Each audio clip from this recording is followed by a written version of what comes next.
Казах халқының мақал-мәтелдері, пословицы и поговорки казахского народа.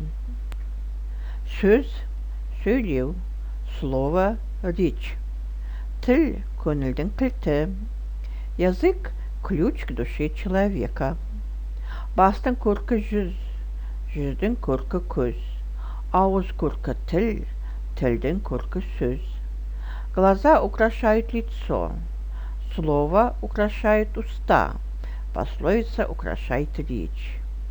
Батырды шешен аттан түсіріпті. Меткое слово сбивает батыра с седла. Айтылған сөз, атылған оқ. Сказанное слово, как выстреленная пуля. Тіс тілдің қамалы. Зубы – ограда для языка.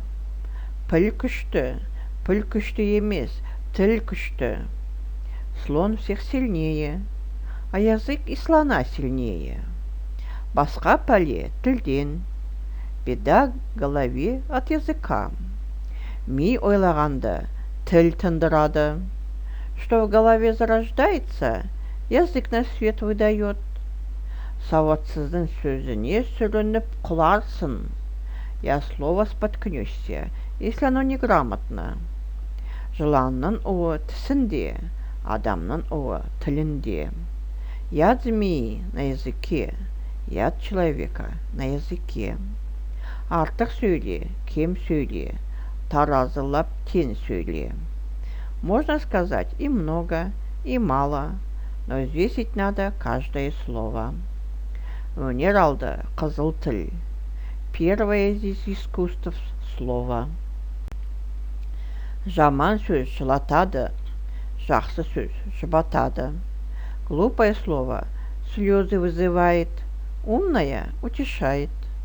Тау мен тасты су бұзар, адамзатты сөз бұзар.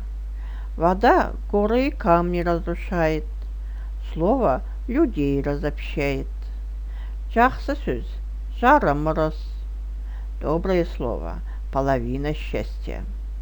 Құлаққа кірген суық сөз көңіліне барып мұз болар. Дурное слово, вошедшее в ухо, душе льдом замерзает. Жаман сөз жанға кірген тікен. Дурное слово занозой вонзается в душу. Жақсы сөйлесе, аузынан гүл төгіледі. Жаман сөйлесе, аузынан жын төгіледі. Добрый человек заговорит, будто цветы вокруг рассыпает. Злой человек рот откроет, поток грязи выбросит. Көз жетпеген жерге сөз жетеді. Куда глаза не доходят, туда слово приведет. Адамның өзі жетпеген жерге сөзі жетеді. Слово и туда доходит, куда ноги человека не доходят. Жылы-жылы сөйлесен, жылан үннен шығады. Ласково заговоришь, змея из норы выползет. Орынсыз сөз өзіне тиер. Неуместно сказать, себя наказать. Сөзің қысқа болсын, қолын ұста болсын. На слово будь скуп, на руки будь ловок.